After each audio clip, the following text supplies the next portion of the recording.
తీసుకోవడం వల్ల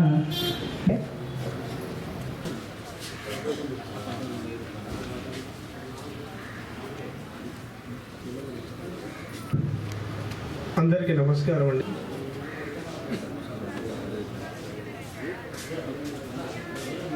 సరే, ఇప్పుడు మీరు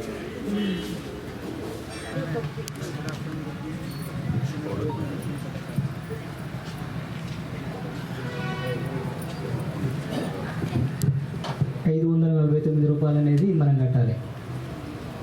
ఇది మీరు కట్టవలసిన అవసరం లేదు, మన మున్సిపల్ తరపు నుంచి మనం కట్టిస్తాం. ఇది దీనివల్ల బెనిఫిట్ ఏంటంటే ఏదన్నా యాక్సిడెంటల్గా చనిపోతే ఒక 10 లక్షల రూపాయలు అనేటివి మనకు వస్తాయి అన్నమాట.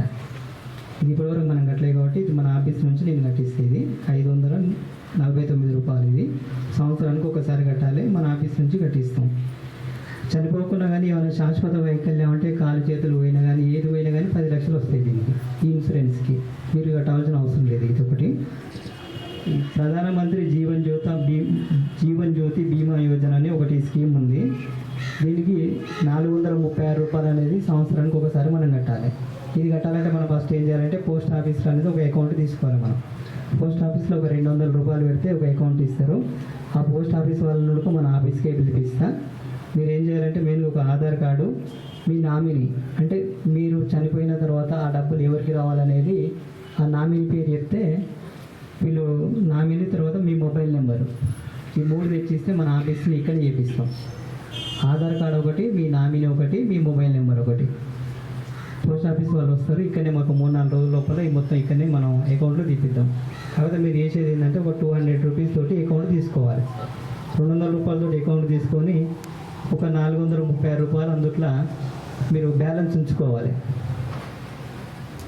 ఉంచుకుంటే ఈ స్కీమ్స్ అనేది మనకు వర్తిస్తుంది. ఇది ఎట్లా చనిపోయిన ఈ స్కీమ్ వల్ల ఏం లాభం అంటే మనం ఏ విధంగా చనిపోయినా కానీ 2 లక్షలు అనేటివి మన కుటుంబానికి వస్తాయి. ఇదొకటి. తర్వాత ప్రధానమంత్రి సురక్ష బీమా యోజన అని ఇంకొక స్కీమ్ ఉంటుంది. ఇది కూడా 20 రూపీస్ కట్టాలి, 20 రూపాయలు కట్టాలి సంవత్సరానికి. 20 రూపాయలు కడితే దీనికి కూడా మనం ఏమైనా రోడ్డు యాక్సిడెంట్లో చనిపోయినా కానీ ఇది ఒక 2 లక్షలు అనేది ఈ స్కీమ్స్ కూడా వర్తిస్తుంది. ఈ ప్రజెంట్ ఈ 3 స్కీమ్స్ ఉన్నాయి. మీరు కట్టేటి మాత్రం 2. ఒక 20 రూపాయలు ఒకటి కట్టాలి, 436 రూపాయలు ఒకటి కట్టాలి. ఇది ఎక్కడ మళ్ళీ ప్రైవేట్ వల్ల కాదు, ఓన్లీ పోస్ట్ ఆఫీసే, గవర్నమెంట్కి సంబంధించింది. ఒకటి 549 రూపాయలు అనేది మన ఆఫీస్ నుంచి మేము కట్టిస్తాం. అది పర్సనల్ యాక్సిడెంటల్ పాలసీ. ఇది ఏంటంటే అది ప్యూర్ యాక్సిడెంటల్ పాలసీ.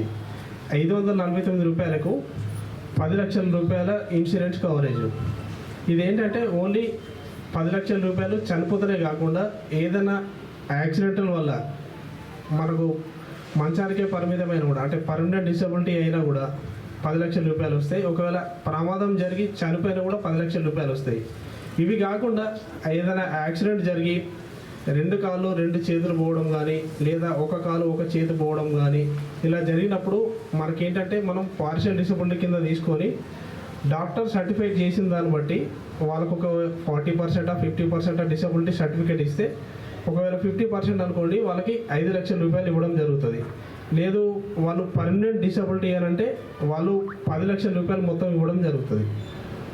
ఇవి కాకుండా ఇంకా ఇక్కడ ఏంటంటే మనం చిన్న దెబ్బలు తగిలి హాస్పిటల్కు వెళ్ళినప్పుడు మనకు ఒక 5,000 6,000 అయితే అవి కూడా మనం క్లెయిమ్ చేసుకోవడానికి వస్తుంది. సో మనం రీఎంబర్స్మెంట్ చేసుకోవాల్సి ఉంటుంది. ప్లస్ ఇది కాకుండా ఏంటంటే ఏదైనా పెద్దగా యాక్సిడెంట్ అయ్యి మనం హాస్పిటల్కి పోయి ఒక 2 లేదా 3 రోజులు మనం హాస్పిటల్లో ఉంటే మనం ఇందులో 60,000 రూపాయల వరకు మనం రీఎంబర్స్ చేసుకోవచ్చు. ఏదైనా యాక్సిడెంట్ అంటే రోడ్డు ప్రమాదమే కాదండి, కరెంట్ షాక్ అయినా, పాము ఘాటైనా, పిడుగుపాటైనా, లేదా ఏదైనా మనం ఇప్పుడు మెట్ల మీదకి వెళ్ళి నడుచుకుంటూ పోతున్నాం, సెల్ఫ్ స్కిడ్ కింద పడ్డా కూడా అది కూడా ప్రమాదం కిందకే వస్తుంది. ఇలాంటివి ఏవి జరిగినా కూడా మనం దీన్ని క్లెయిమ్ చేసుకోవడానికి వస్తుంది. మనం ఏంటంటే హాస్పిటల్లో ఏదైనా హాస్పిటల్కి వెళ్ళి హాస్పిటల్లో ట్రీట్మెంట్ చేసుకొని ఆ బిల్స్ అన్నీ మనం తీసుకొని వస్తే మనం రీఎంబర్స్మెంట్ చేయడం జరుగుతుంది.